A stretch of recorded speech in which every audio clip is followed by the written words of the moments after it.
Sallallahu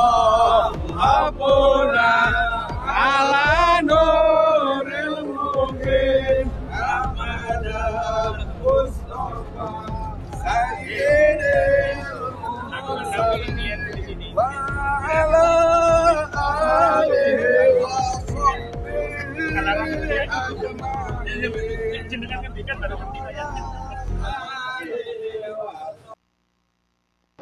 Man ahya ardon fahuwala. Barang siapa menghidupkan tanah mati, maka dia pemiliknya. Yang kedua, Nabi Shallallahu Alaihi Wasallam juga bersabda, Man qatil tuna malihi fahuwa syahid. Barang siapa yang meninggal karena membela hartanya yang secara syar'i telah diberikan hak oleh Allah Subhanahu wa taala sebagai milik, maka dalam keadaan mati syahid. Saya ingin menyampaikan beberapa hal terkait kasus perampasan tanah rakyat, baik yang terjadi pada saudara-saudara kita di Rempang dan juga saudara-saudara kita yang ada di wilayah pantai utara Banten.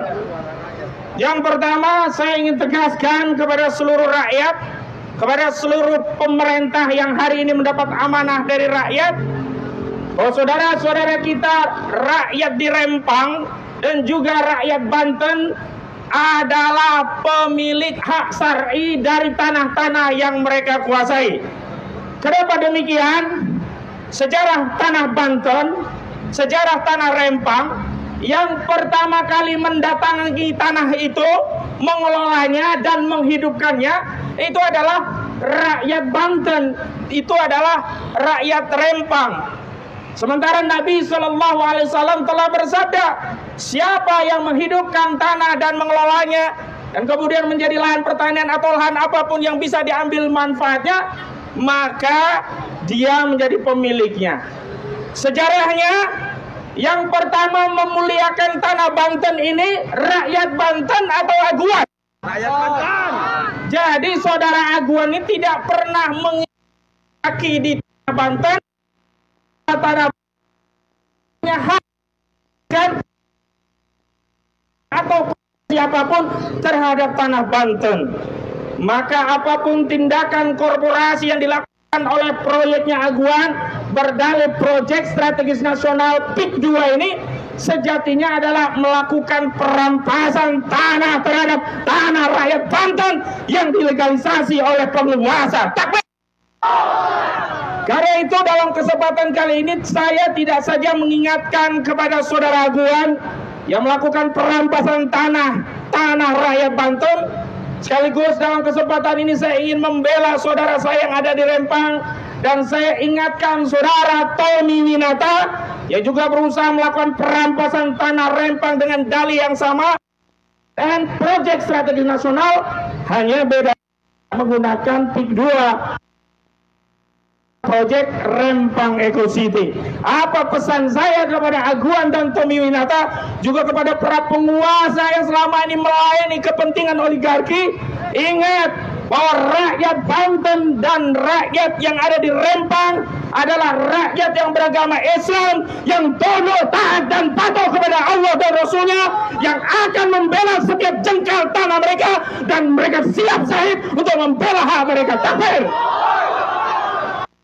Yang kedua, dalam konteks tata kelola industri properti itu banyak perizinan yang harus dipenuhi. Jadi pengurukan lahan itu adalah tanda proyek akan dimulai setelah perizinannya itu selesai. Dan hari ini kita bisa pastikan proyeknya Aguan ini tidak punya izin-izin.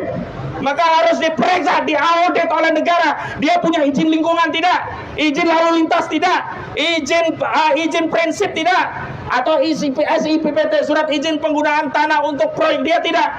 Jangan belum punya izin berdalih PSN tiba-tiba menguruk tanah rakyat, menguruk fasilitas publik berupa sungai, laut, dan memagarinya. Ini zalim atau zalim, saudara? Lawan atau lawan, saudara? Takbir! Yang ketiga, saya ingin tegaskan bahwa saudara Aguan ini melalui antek-anteknya di lapangan, baik dia oknum berbaju coklat atau polisi, oknumnya. Kalau yang polisi baik nggak usah tertinggung. Oknum tentara, oknumnya. Kalau tentara yang baik nggak usah tertinggung. Oknum TNI AR yang baik, yang brengsek. Kalau yang baik nggak usah tersinggung. Juga purnawaran jenderal yang mereka bicara seolah-olah atas nama warga desa, seolah atas nama rakyat Banten, padahal mereka adalah juru bicara dari Aguan dan konco-konconya. Saya ingin tegaskan bahwa PSN itu ada hanya di 1.755 hektar, dan itu tidak mungkin bisa terjadi dari Kosambi sampai Tanah Radi Serang. Karena itu materi penyelundupan hukum ini sudah kami ajukan melalui gugatan perbuatan melawan hukum di Pengadilan Negeri Jakarta Pusat, yang saudara Aguan ini tidak hadir dengan dalih alamatnya tidak ditemukan. Mustahil atau mustahil? Jadi saudara Aguan ini kan dalam wawancara Tempo menyatakan kalau ada persoalan bawa ke hukum. Nah, hari ini saudara Aguan saya gugat di pengadilan, saya mewakili atas nama sejumlah penggugat, dan di antara penggugat itu ada juga warga Banten yang beralamat di Banten, menggugat saudara atas kezaliman saudara dalam proyek PIK 2 yang merampas tanah rakyat. Maka saya minta saudara datangi pengadilan. Anda gentle hadir di pengadilan. Anda jangan menggunakan ante-ante, entah itu purnawirawan, entah juga oknum desa, juga kepala desa. Ya, saya himbau, kepala desa itu harusnya melindungi rakyat. Rakyatnya ada tanahnya dirampas, harusnya dibela, bukan malah menjadi juru bicara oligarki. Takbir! Dan yang terakhir, ingat, ini bukan hanya masalah bagi rakyat Rempang, bukan hanya masalah bagi rakyat Banten, tapi ini adalah masalah kita semua rakyat Indonesia. Karena sebentar lagi di 2026 PP tentang tanah perumahan dan tanah rumah susun itu sudah disahkan. Ke depan kita yang hanya pegang kiri, kikitir, dan bukti-bukti lain selain SHM itu tidak diakui sebagai bukti kepemilikan. Akhirnya apa? Dokumen yang kita miliki dianggap sampah. Kita yang sudah tinggal berpuluh tahun akan digusur. Kenapa? Nanti oligarki bisa main dengan oknum BPN, terbitkan sertifikat dari mereka, kemudian mereka bisa mengusir kita dengan dalih mereka punya surat sementara kita tidak punya surat. Ini hati-hati. Jadi tes case-nya, kalau Aguan dan Tommy Winata ini berhasil merampas tanah di Rempang dan juga di Banten, bukan mustahil seluruh wilayah Republik Indonesia ini akan dirampas oleh oligarki yang jahat ini. Takbir! Karena itu jangan merasa oh ini bukan soal saya, ini hanya urusan orang Banten, hanya urusan orang Rempang. Tidak. Ini adalah urusan kita umat Islam, di mana Nabi SAW telah menegaskan al-muslimuna akhul muslim, la yazlimuhu wa la yuslimuhu wa la yahduluhu. Seorang muslim adalah saudara bagi muslim yang lainnya, tidak boleh menyakiti, mendolimi, dan menyerahkannya kepada musuh. Sehingga kehadiran kita di sini adalah komitmen sebagai bagian dari saudara muslim, baik yang di Rempang maupun di Banten, yang tidak ridho saudara kita disembelih oleh Aguan dan Tommy Winata. Takbir! Assalamualaikum warahmatullahi wabarakatuh.